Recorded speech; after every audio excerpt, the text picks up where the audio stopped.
BJP ಪಕ್ಷವನ್ನು ಗಂಗಾ ನದಿ ನೀರಿನಿಂದ ಶುದ್ಧೀಕರಣ ಮಾಡುತ್ತೇವೆ, ದೇಶದಲ್ಲಿ ಮತ್ತು ರಾಜ್ಯದಲ್ಲಿಯೂ ಕ್ಲೀನ್ ಆಗಬೇಕಿದೆ ಎಂದು ಹುಬ್ಬಳ್ಳಿಯಲ್ಲಿ ಮಾಜಿ ಸಚಿವ ಬಸನಗೌಡ ಪಾಟೀಲ್ ಯತ್ನಾಳ್ ಹೇಳಿದರು. ಹುಬ್ಬಳ್ಳಿ ನಗರದಲ್ಲಿ ಇಂದು ಮಾತನಾಡಿದ ಅವರು, ಗಂಗಾ ನದಿ ನೀರನ್ನು ತರಲು ಕಳಿಸಿದ್ದೇವೆ. ಅದು ಬಂದ ನಂತರ ಸ್ವಚ್ಛತಾ ಕಾರ್ಯ ಆರಂಭವಾಗುತ್ತದೆ. ಬಿಜೆಪಿ ಕಚೇರಿಯಿಂದ ಹಿಡಿದು ಎಲ್ಲ ಸ್ವಚ್ಛಗೊಳಿಸುತ್ತೇವೆ. ಎಲ್ಲಾ ಕಡೆಯಲ್ಲಿಯೂ ಬಿಜೆಪಿಯಲ್ಲಿ ಸ್ವಚ್ಛವಾಗಬೇಕು. ಇಡೀ ಕರ್ನಾಟಕದಲ್ಲಿ ಬಹಳ ಕಡೆ ಸ್ವಚ್ಛ ಆಗಬೇಕಿದೆ. ಬೀದರ್ನಿಂದ ಹಿಡಿದು ಚಾಮರಾಜನಗರದವರೆಗೂ ಸ್ವಚ್ಛವಾಗಬೇಕಿದೆ ಎಂದರು. ಈಶ್ವರಪ್ಪ ಅವರಿಂದ ರಾಯಣ್ಣ ಚೆನ್ನಮ್ಮ ಬ್ರಿಗೇಡ್ ರಚನೆ ವಿಚಾರವಾಗಿ ಮಾತನಾಡಿದ ಅವರು, ನಾವು ಎಲ್ಲಿಯೂ ಆರ್ಸಿಬಿ ತಂದಿಲ್ಲ. ಈಶ್ವರಪ್ಪ ಅವರನ್ನು ಬಿಜೆಪಿಗೆ ಮರಳಿ ತೆಗೆದುಕೊಳ್ಳುವುದು ಪಕ್ಷದ ಹೈಕಮಾಂಡ್ಗೆ ಬಿಟ್ಟ ವಿಚಾರ. ಅವರನ್ನ ತೆಗೆದುಕೊಳ್ಳಬೇಕು ಎಂದು ಹೈಕಮಾಂಡ್ ನಿರ್ಧರಿಸಿದ್ರೆ ನಾವು ಸ್ವಾಗತಿಸುತ್ತೇವೆ. ಈಶ್ವರಪ್ಪ ಅವರ ನಡೆ ಹಿಂದುತ್ವದ ಕಡೆ, ಈಶ್ವರಪ್ಪ ಅವರ ನಡೆ ಬಿಜೆಪಿ ಕಡೆ ಎಂದು ತಿಳಿಸಿದರು. ಗಂಗಾ ನದಿ ನೀರು ತರಲಕ್ಕೆ ಕಳಿಸಿ ಬಂದ್ಕೊಂಡು ಶುದ್ಧೀಕರಣ ಮಾಡ್ತೀವಿ. ಎಲ್ಲ ಪಾರ್ಟಿ ಆಫೀಸ್ ಹಿಡಿದು ಸ್ವಚ್ಛ ಮಾಡ್ತೀವಿ. ಹುಬ್ಬಳ್ಳಿ ಆಫೀಸ್ನು ಸ್ವಚ್ಛ ಮಾಡ್ತಾರೆ. ರಾಜ್ಯಪಾಲರು ಬಿಜೆಪಿ ಏಜೆಂಟ್ರ ಜೊತೆ ಕೆಲಸ ಮಾಡ್ತಾ ಇದ್ದಾರೆ. ಎಲ್ಲಿ ಕಾಂಗ್ರೆಸ್ ಇಲ್ಲ, ಎಲ್ಲಿ ಬಿಜೆಪಿ ಆಡಳಿತ ಇದೆ, ಅಲ್ಲೆಲ್ಲ ಏಜೆಂಟ್ರಾಗಿ. ಇದು ಯಾವಾಗಲೂ ಕೇಂದ್ರ ಸರ್ಕಾರ ಇದ್ದಾಗ ರಾಜ್ಯಪಾಲರ ಮೇಲೆ ಎಲ್ಲ ಪಕ್ಷದಲ್ಲಿ ಇದೊಂದು ಚಟ ಬಿದ್ದಿದೆ. ಅವಾಗ ಹಿಂದಕ್ಕೆ ಏನು ಹಂಸರಾಜ, ಏನು ಭಾರದ್ವಾಜ ಪ್ಯೂರ್ ಚಮಚಾರಿ. ಇವ್ರು ಏನೇನೋ ನಮ್ಮನ್ನು ಮಾತಾಡ್ಸೋದಿಲ್ಲ, ನಮ್ಮ ಜೋಡಿ ಇದು ಇಲ್ಲ. ಆ ಭಾರದ್ವಾಜ ಅಂತ ಕರೆದು ಏನಾರು ಕೊಟ್ಟು ತೊಗೊಂಡು ಬರ್ರಿ, ಬಿ ಜೆ ಪಿ ಇದ್ದಿದ್ರೆ ತೊಗೊಂಡು ಬರ್ರಿ, ಲೇಖೆ ಹೊತ್ತಿದ್ದ ಅವು ಕಾನೂನು ಮಂತ್ರಿ ಇದ್ದವು ಒಂದು ಕಾಲಕ್ಕೆ ಅಂತ. ಅವೆಲ್ಲ ಈಗ ಇವ್ರು ಕಾಂಗ್ರೆಸ್ನವ್ರು ಹೇಳ್ತಾರೆ. ಅಂದ್ರೆ ಕಾಂಗ್ರೆಸ್ನವ್ರಿಗೆ ಅವ್ರಂಗೆ ನಡಿಬೇಕತ್ತಲ್ಲ, ಅವ್ರಂಗೆ ಹೆಂಗೆ ನಡೀತಾರ ರಾಜ್ಯಪಾಲರು? ಕಾನೂನು ಪ್ರಕಾರ ಮಾಡಿರ್ತ ಹೈಕೋರ್ಟ್ ಹೇಳಿತಿಲ್ಲ ರೀ, ರಾಜ್ಯಪಾಲರು ತಮ್ಮ ಏನು ಅಧಿಕಾರವನ್ನು ಸರಿಯಾಗಿ ಬಳಸ್ಯಾರ ಅಂತ ಹೇಳ್ಯಾರ. ನ್ಯಾಯಾಲಯ ಹೇಳಿದ ಮ್ಯಾಗ ಬಾಯಿ ಮುಚ್ಕೊಂಡು ಸುಮ್ಮಿರ್ಬೇಕಟ್ಟೆ. ಅವ್ರು ಹೇಳಿರಲಿಲ್ಲ. ನ್ಯಾಯಾಲಯದಲ್ಲಿ ಏನಾದರೂ ರಾಜ್ಯಪಾಲರ ನಿರ್ಣಯ ತಪ್ಪದಿದ್ದರೆ ಅವರು ಬಿ ಜೆ ಪಿ ಏಜೆಂಟ್ರಾಗ್ತಿದ್ರು. ಇವತ್ತು ನಮ್ಮ ರಾಜ್ಯಪಾಲರು ಒಬ್ಬರು ದಲಿತರೇ ಅದಾರ, ಅವರು ದಲಿತರೇ ಅದಾರ. ಹಿಂದೆ ನಾವು ವಿಧಾನಸಭೆಯಲ್ಲಿ ನಾವು ಒಂದು ಪ್ರತಿಭಟನೆ ಮಾಡಾಗ ರುದ್ರಪ್ಪ ಲಮಾಣಿ ಮ್ಯಾಗ ಕೂತಿದ್ರು.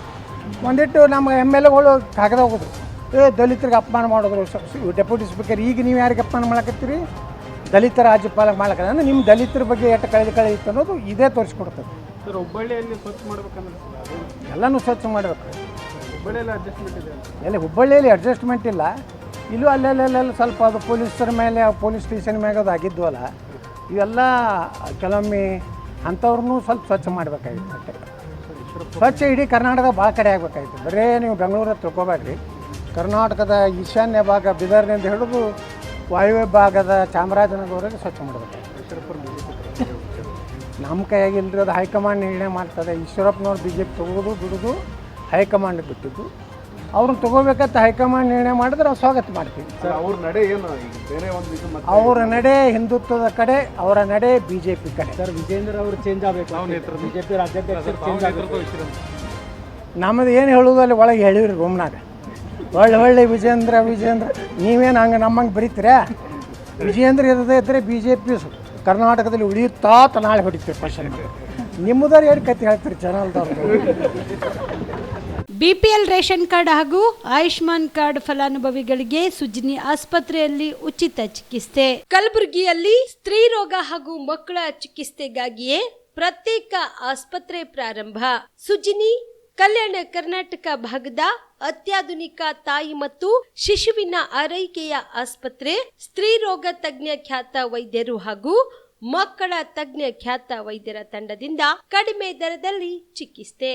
ವಿಶ್ವ ದರ್ಜೆಯ ಉಪಕರಣಗಳ ಮತ್ತು ಅತ್ಯಾಧುನಿಕ ಐಸಿಯು, ಎನ್ಐಸಿಯು ಹಾಗೂ ಇತರೆ ಸೌಲಭ್ಯಗಳಿಂದ ಮಕ್ಕಳಿಗೆ ಗುಣಮಟ್ಟದ ಆರೈಕೆ. ಸುಜಿನಿ ಆಸ್ಪತ್ರೆಯಲ್ಲಿನ ಸೌಲಭ್ಯಗಳು: ದಿನದ 24 ಗಂಟೆಯಲ್ಲಿ ತುರ್ತು ಸೇವೆ, ಹೈ ರಿಸ್ಕ್ ಗರ್ಭಧಾರಣೆ, ಒಬೆಸ್ಟ್ರಿಕ್ ಐಸಿಯು, ನವಜಾತ ಮತ್ತು ಶಿಶು ಐಸಿಯು, ಶಿಶು ಸಂಬಂಧಿತ ಶಸ್ತ್ರಚಿಕಿತ್ಸೆ, ಲ್ಯಾಪ್ರೋಸ್ಕೋಪಿ, ಲಸಿಕಾಕರಣ, ತಜ್ಞ ವೈದ್ಯರ ಸಲಹೆ, ಡಯಾಗ್ನೋಸ್ಟಿಕ್ ಮತ್ತು ಅಲ್ಟ್ರಾಸೌಂಡ್ ಸೇರಿದಂತೆ ಅನೇಕ ಸೌಲಭ್ಯಗಳು ನಿಮ್ಮ ಸುಜಿನಿ ಆಸ್ಪತ್ರೆಯಲ್ಲಿ ಲಭ್ಯ.